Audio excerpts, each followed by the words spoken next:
everybody. Thank you for joining us for this episode of Real Life, Real Solutions with Coach Tami.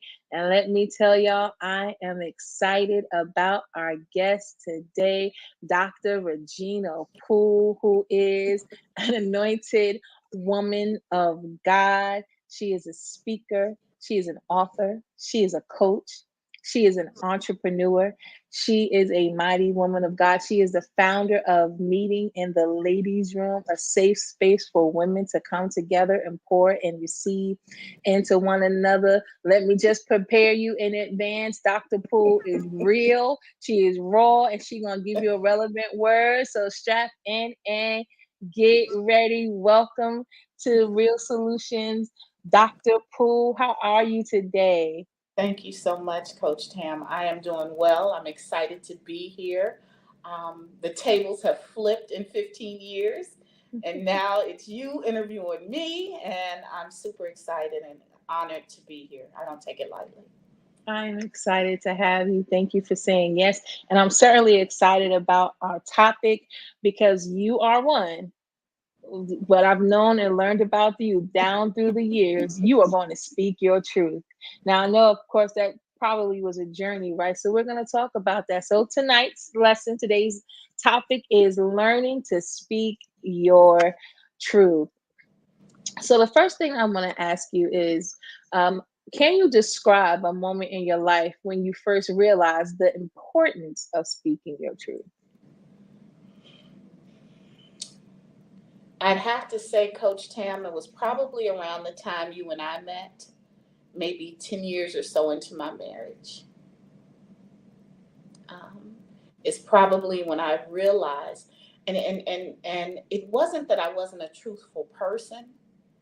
It was my truth was sacrificed for the comfort of other people sometimes. Mm. Because I don't, you don't want to upset anybody. You don't want to make anybody mad. Um, and it began to press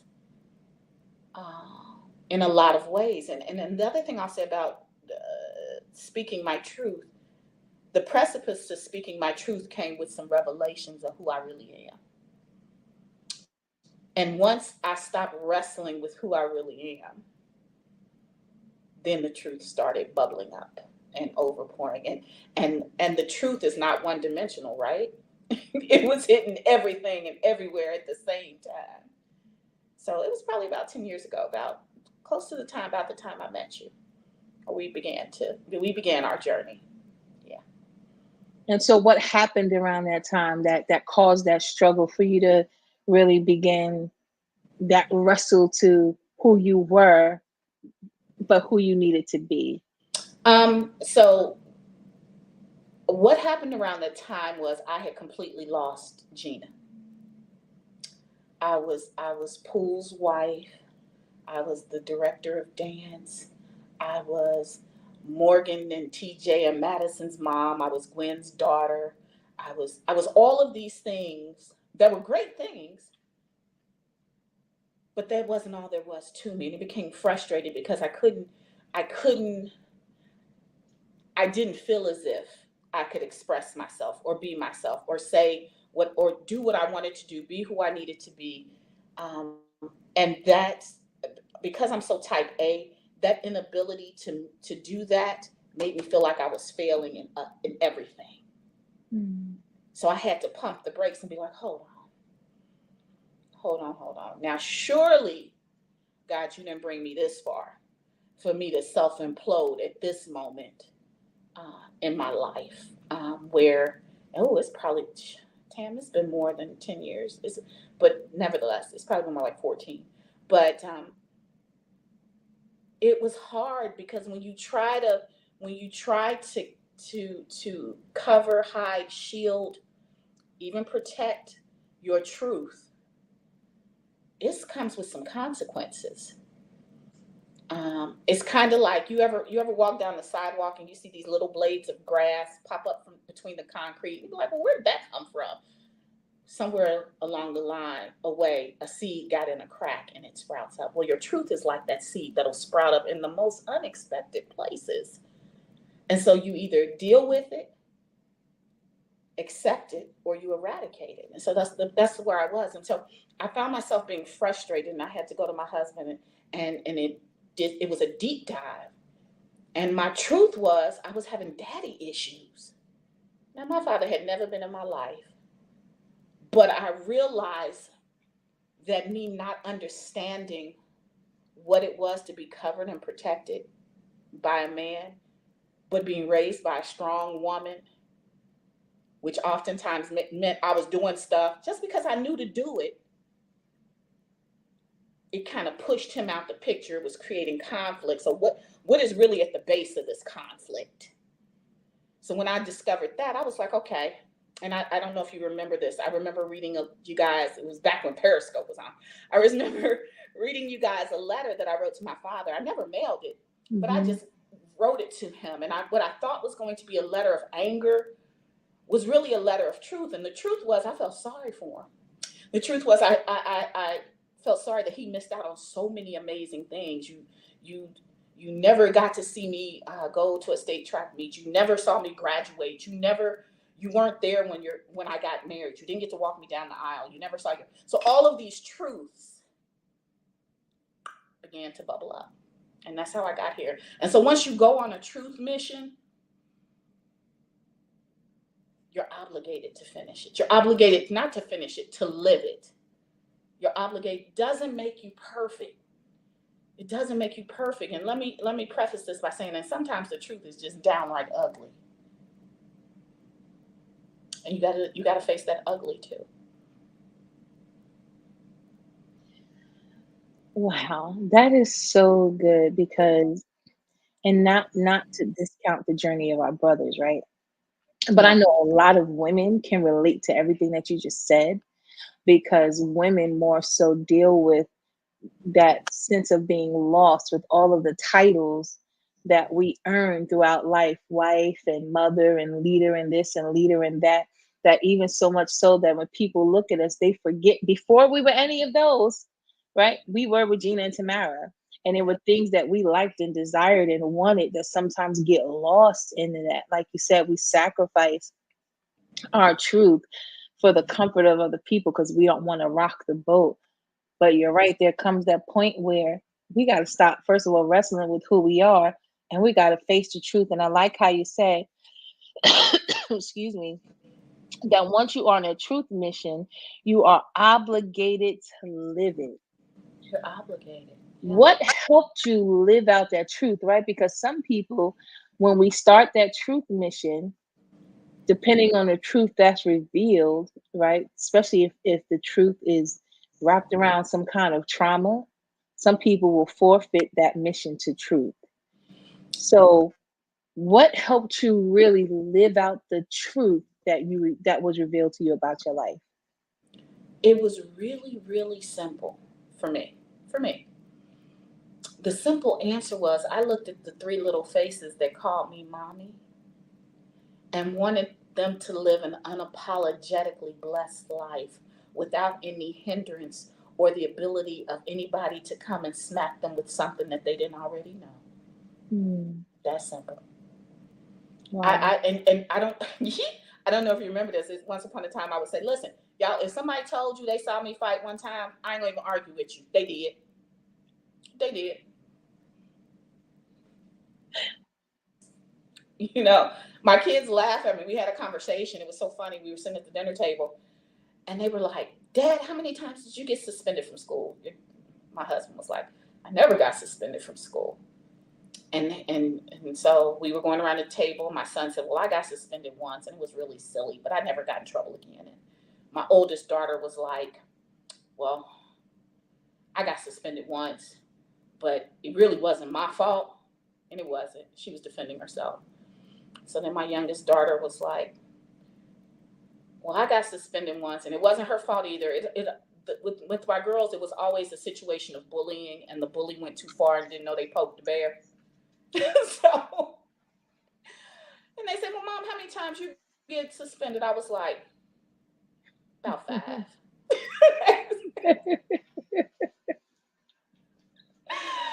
They was like, Mom. And they were like, and your mom comes Gwen and you got suspended 5 times, and did. And so, that kind of stuff, and just being able to sit at the table with them and laugh and let them know mistakes in life Mm-hmm. happens. 3 things are required in your life to grow. You need some sunshine, you need some water, and you need a little manure. So God is going to bless you. You're going to cry some tears sometimes to water the place that you are. And people going to forever try to throw it on your name. Mm-hmm. So you just make sure when they come back looking for you, you ain't in the same place they left you. Yeah. You know? Oh, that's good. Don't be in the same place they left you. So on this truth mission, right? I can only uh, surmise that not only is it not easy for you, but it may not be easy for those connected to you. So have you ever faced resistance or backlash for speaking your truth, and how did you handle it? So the resistance slash backlash came from my mom. Mm-hmm. Because my mom is one of those, girl, pick yourself up by the bootstraps and just keep going. Or it happened, so what type of person. Um, very, with me. Now, she a totally different person with the grandkids, but with me, she's totally void of emotion. Yeah, them grandbabies, she just went grandbaby stupid because they just, I ain't there yet. Maybe I'll be like that as well. But with me, it was like, Regina, it happened. Just get over it. That was a Mm-hmm. hard thing because I didn't need her to apologize. I didn't need her to explain it. I just wanted her to hear me. That's it. Just hear me. Um, and so once I dealt with that, but that was another truth bomb for me because then I had to dig into why is my mom the way my mom is, and had to figure out how I relate to. So facing your truth, acknowledging your truth, accepting your truth also requires a level of intuition and compassion because you begin to look at other people in a different way. Why was my Mm-hmm. mom, like that? Because I see how she is with grandkids. They can't do no wrong, and they crazy. But no, my kids are great. I'm kidding. But I see that. But there is something about, and it's just, I believe it's my mom's generation of women, African American women in general, Mm-hmm. from that generation.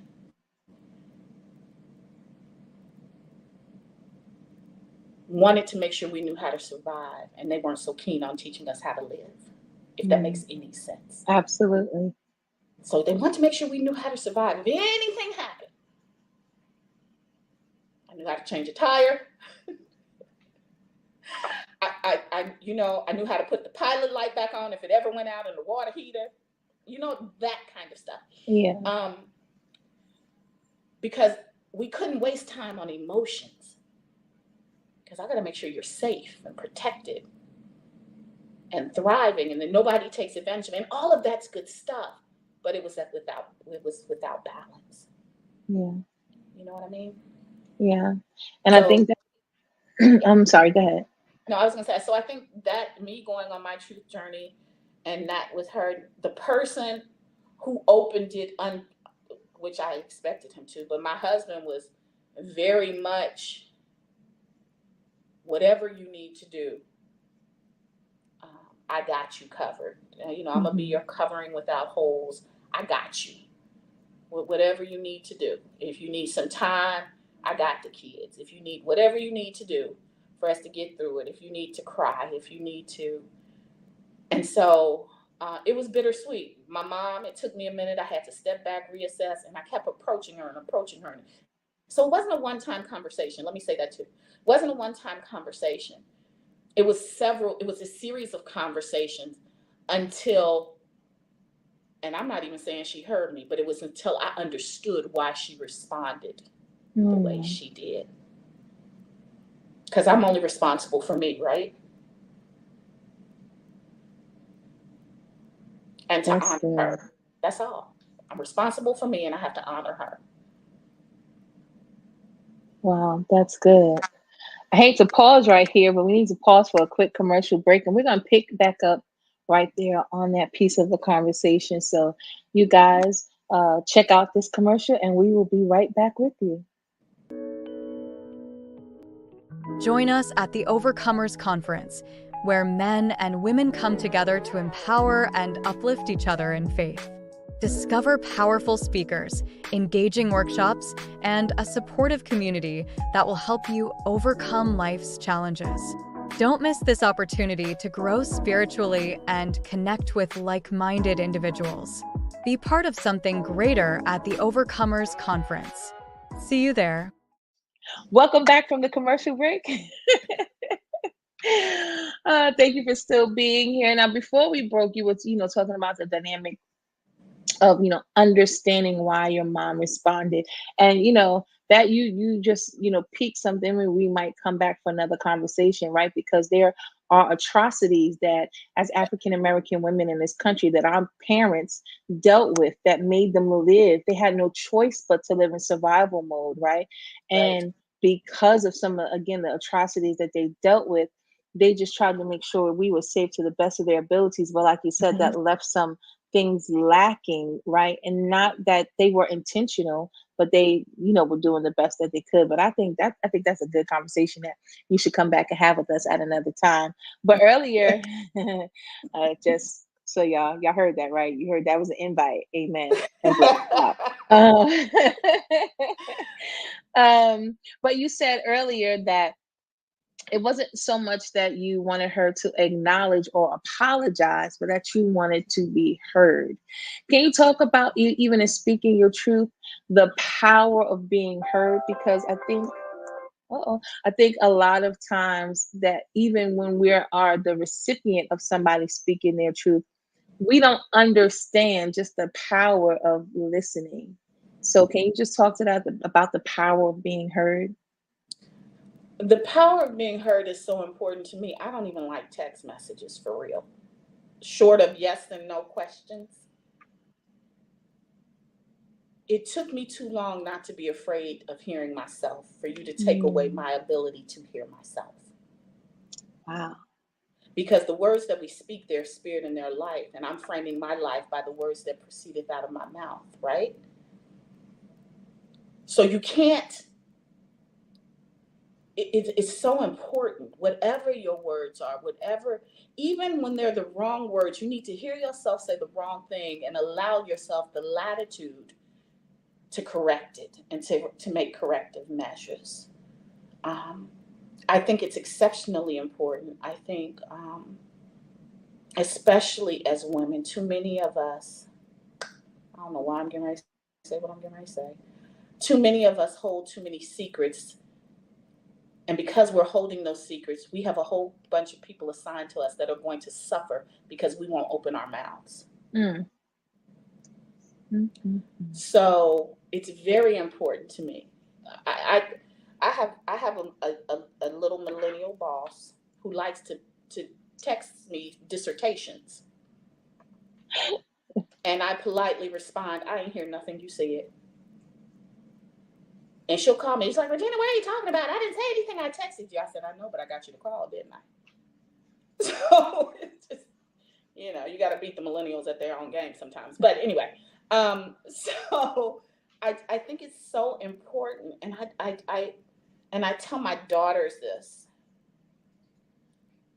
all the time, that their voice is important, Mhm. that their feelings are important, and how they think is important. As you know, my son is on the spectrum, but I tell him the same thing. TJ, what you think and how you feel is important. Whether you know how to process it as quickly as everybody else does or not, it is still important. Um, so I think it's valuable, Coach Tam. I think we have to give people the audience to be heard. Because when you allow someone to be heard, you empower them. You empower them and you give them opportunity to change or transition their situation. That is. That is powerful. You have to give people the audience to be heard. And so with that though, even when you're creating a space to give people the audience to be heard, how do you balance the need to speak your truth with the need to be empathetic and considerate of other people's feelings? Well, I'm probably going to offend somebody with the answer to this question. But it starts by understanding everything ain't about you. That part. And once you approach the situation from a point of not humbleness, but humility, because that's two different things. When you approach the situation with humility and understand that you are gifting someone the keys to their freedom by allowing them to hear their voice, you just upped your level. Mm. So it's not about me. I can't, wow, oh God, why am I getting ready to say this? Somebody else's truth has nothing to do with mine. Mm. The only thing I ask of anybody is to recognize the difference between the truth and the facts. That's all. That's all. Honey, no, you got to unpack that to have them the difference between the truth and the fact. You need to unpack that. Now we can't go no further to unpack that. So a fact is something that actually happened. So, for example, the fact is Cheryl stole something from the store. Cheryl stole some noodles and some cheese from the store. The truth is, Sharon didn't have any money and she's trying to provide for her family the best way she can. Doesn't excuse the fact, but when you understand the truth, it allows you to deal with Cheryl in a different way. Does that make sense? Absolutely. You might have did what they said you did, but you're not who they say you are. Cheryl stole it, but that doesn't make her a thief. It may make her a provider to her family. Mm. You might have did what they said you did, but you're not necessarily who they say you are. Okay, I gotta write that down. You keep it spelling. I'm trying to get that one. Wow. Wow. Like I feel like maybe we might need a part two after this. Don't make that face. You should have known that was coming.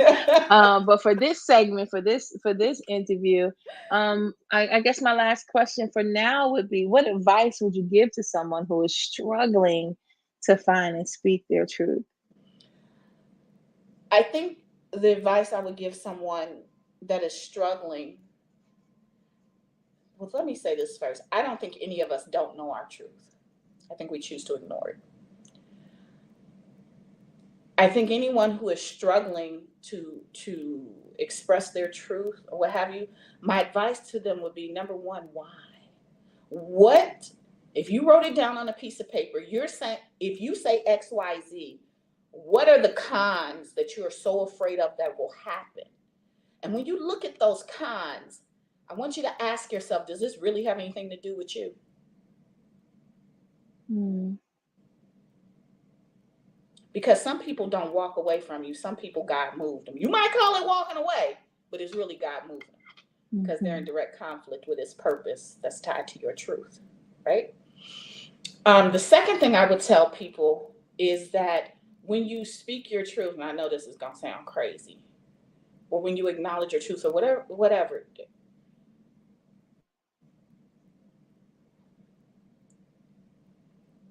do it without emotion. Do it without emotion. And I know that's hard because we're emotional people and we feel this way because this happened and that happened and the third, and my feelings are hurt and I feel empty and there's a void, and how do I fix it, and who's going to love me, and will they like me, and how can I go on, and will they remove my licensing, am I going to still be able to preach? Take all of that out of it and speak your truth. Because it's not like before the beginning began, He didn't know you were going to do it anyway. So there's a way out. You have to follow the process to the out. You have to follow the process to the out. Wow. This has been such a rich interview, Dr. Regina Poole. Thank you so much It's for my such pleasure. a real and raw and relevant conversation. At this time, we're going to have another quick commercial break. And then when we come back, Dr. Poole will have the floor just to share some more of what is on her heart on speaking your truth. So don't y'all leave. Stay tuned because she has more to give you. T Terrain Productions presents the BU Gathering 2024, Diamond in the Rough, with two incredible speakers, Pastor Matthew P. and Pastor Tasha C. The prestigious Mother Katie Humanitarian Award and more. Register now for only $45. See you there.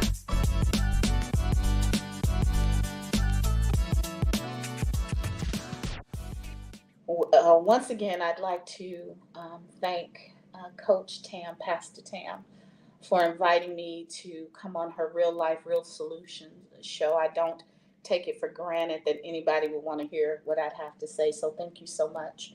Um, as I leave from this audience today, I just want to encourage somebody and tell them several things. The first thing I want to tell you is number one, there are no mistakes. There are no mistakes. Number two, you, by way of watching this show today, you've been set up. Today, you've been held to a level of accountability, and your call of action is to acknowledge and speak your truth. And it's not. I'm not saying it's going to be easy. I'm not saying it's going to be rosy. But speaking your truth also shakes loose uh, the things that aren't meant to attach to your life. Speaking your truth is oftentimes like a tornado that's going to come and remove anything that is not anchored to you. It's going to take it away from you. Speaking your truth is oftentimes like being put through a sifter, um, and only the finest particles of you are going to be left in the bowl. You understand what I'm saying? So I encourage you to do that. I encourage you to do that. I encourage you, if you need to even journal a little bit. You might have to find a way to write your thoughts down before you say them, but you owe it to you and you owe it to everyone that is assigned to you to speak your truth, because by keeping your mouth closed, you're leaving a lot of people hurting. People that look at you and think it's easy, people that look at you and don't think you have issues, people that look at you and don't think you care. You are obligated to speak your truth and heal the land. We are living epistles, and we were put and planted in this earth to show somebody the way out. And I'm not saying it requires perfection. It requires processing for the purpose. Perfection doesn't exist. Processing for the purpose does. And there's a difference between perfection and excellence. You can be excellent without being perfect. So I encourage you to please speak your truth, whatever it is. There are people watching you, looking at you, who want to know how they're going to make it. And it's not that hard. I think one of the biggest tricks that the enemy plays on us is to make us think it's so hard and it's so ominous, and we're going to be left so alone, when the truth of the matter is, you won't be. It's just moving stuff out of your way so that new stuff, the right stuff, can come in. Again, I would like to thank Pastor Tamara, Coach Tam, for giving me the opportunity to come on her amazing show. I do not take it for granted. I so look forward to the day where we can be in the same place and I can sit and listen to her minister. I'm super excited about that. Um, my name is Regina Poole. I'm the founder of Epic Meeting in the Ladies' Room, Epic Audacity. Um, and I hope you follow me. Thank you so much, Pastor Tam and your team. Have a super amazing day. Bye. So again, we'd like to thank everybody for joining us. So is that how we can find you? How the people can find you on social media? My social media is changing a little bit right now. I'm working with this amazing person who is upgrading my website, my social media pages, and all of that. But right now, I am Regina Poole on all social media platforms, and that is where you can find me. Poole with an E on the end. Regina, Poole, on all social media platforms. Thank you. Well, listen, everyone, make sure you follow Dr. Regina Poole on all social media platforms. She's gonna get me later. I'm used to it. That But when her information does change and all of the newness is completed, we will make sure to share it with you all, because you definitely want to connect to this amazing woman of God who has such a plethora of wisdom. Although she was always like, "I'm not that deep." Yes, you all should. Yes, you all should. And Baby, you have a listen. real, raw, and relevant word for the people, and that's what's needed. So again, I thank you for everything that you shared with us. Thank you for everyone who joined, and I pray that you receive. I know that you received something from this interview on today. Such a powerful interview, and we will see you on the next episode of Real Life, Real Solutions with Coach Tami and guests. So have a good day, everyone.